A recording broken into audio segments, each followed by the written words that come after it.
Welcome to the first video of my airboat build. This is a project I started a couple years ago.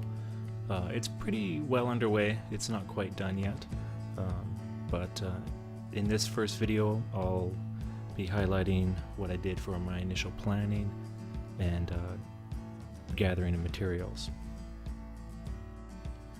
I'm going to apologize in advance for a lot of still photos. Initially when I started this project I took a lot of photos, but I hadn't really thought about turning it into a video or something to be published to YouTube. But anyway, that's the route I'm going down now.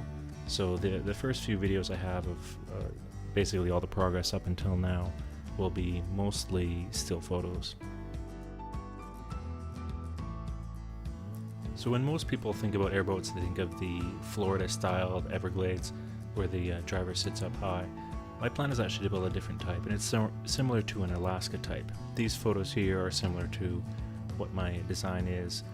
It's made for being in the snow, being in cold weather, and the design traits that they all have in common is they have windshields, kind of in a closed cabin, and typically the driver sits down low.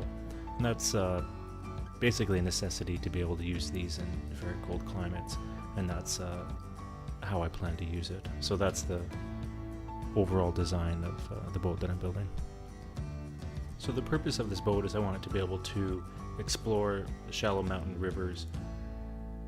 Because it's going to be in shallow water, I want it to be able to run dry. As I alluded to earlier, it has to be all weather, all season. I want to be able to run it in freezing temperatures, over ice, over snow, and so it will need a windshield and an enclosed cabin. It will need a heater. And the other thing I'd like is for it to be relatively quiet. Quiet is a relative term when it comes to airboats, as they're all pretty noisy, but I'd like to minimize the noise as much as possible. So with those requirements, I went about designing a boat. Now, am I an experienced boat builder? No. Have I ever had an airboat before? No. Have I ever been on an airboat before? No. Before I started this, had I even seen an airboat before? No. So basically I was starting from scratch, and the point of this was basically to have a fun project, learn some things along the way, and hopefully at the end of it come up with something that's actually fun and useful. So we'll see. The overall construction is going to be aluminum. This was a great project to teach myself how to TIG aluminum. I was pretty comfortable with TIG welding before, but this was a great practice for aluminum. It's going to use a ultra-high molecular weight polyethylene, which is a poly bottom.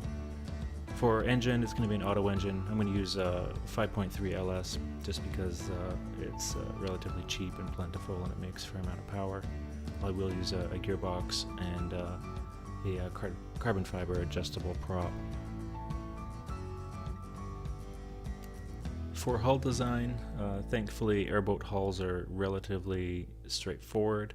The design, basically, I looked at a lot of pictures, I browsed the forums. The Southern Airboat forum is a good one, and basically tried to learn as much as I can about how these things are made.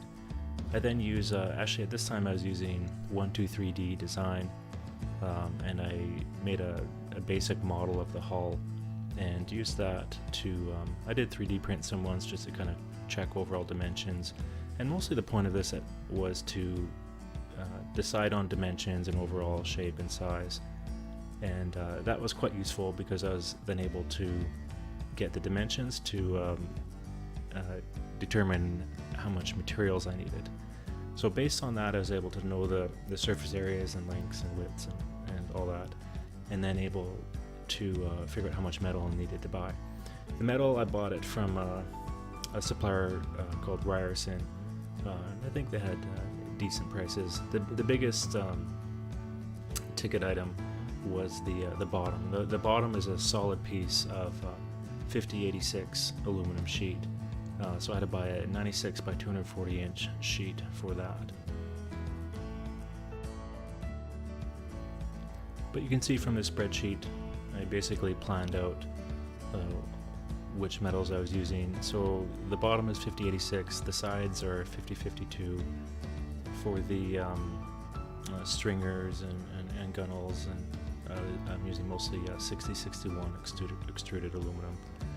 The other thing that I incorporated into my design is I used 4-inch tubing to make the chines, and that's a 6061 4-inch tube, 20-foot lengths of those. The rigging, which is the steering components, the cage around the prop, and the engine mounts, that will all be made out of stainless steel.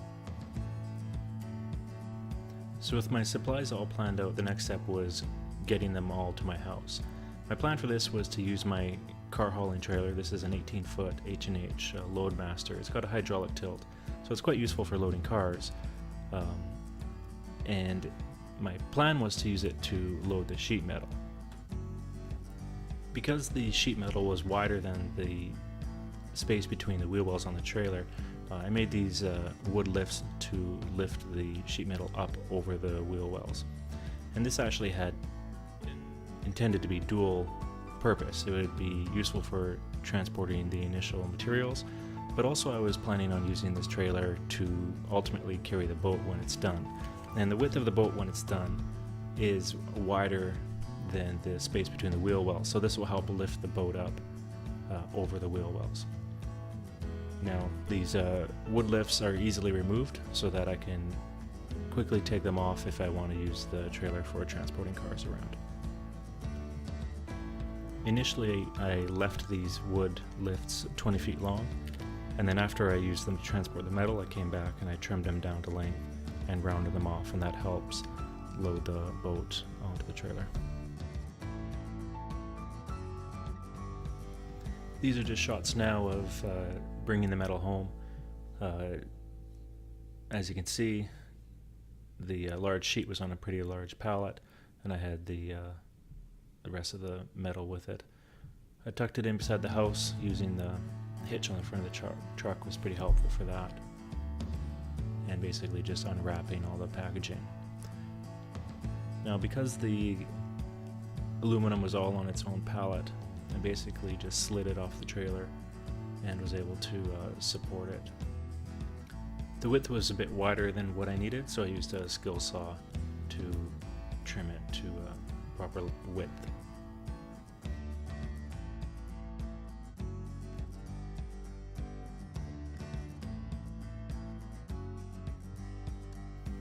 And that's the initial basic base of the boat standing on its pallet.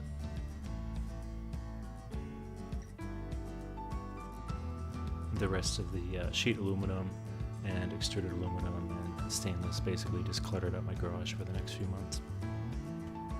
So this is the poly. This is 3/8 inch UHMW plastic. It's a very abrasion resistant, strong plastic used in dump truck liners and bottom of airboats and jet boats. So I was able to source this as a wide, long length, and I wanted a big piece because I wanted the entire bottom and up through the chines, up to the sides, to be completely protected with a single piece. So it is a nice big piece. It was pretty expensive and pretty big and pretty heavy, but I used the trailer to bring it home, and worked out pretty well. Okay, so where am I at now and what's next? Well, the hull fabrication is actually mostly done. I'll be showing you what I've done there in videos to come. Riveting of the poly bottom is also done. I'll be showing you what I did there in a future video. For rudder and steering fabrication, I've made some progress there. For the engine, turbo, gearbox, prop, the engine, I've got a 5.3 LS. I do have the gearbox and the prop. Turbo stuff is all pending. For electronics and EFI, the wiring harness, I'll be using the harness from the donor truck where I got the LS. I plan on using Mega Squirt for the EFI. And then final assembly and testing. So the boat right now is probably about 80% done. There's still quite a bit more to do, and I'm hoping to have that done before the end of 2018. So far in 2018, I've spent roughly 0 hours working on it, but I hope that'll change in the near future. So stay tuned, and thanks for watching.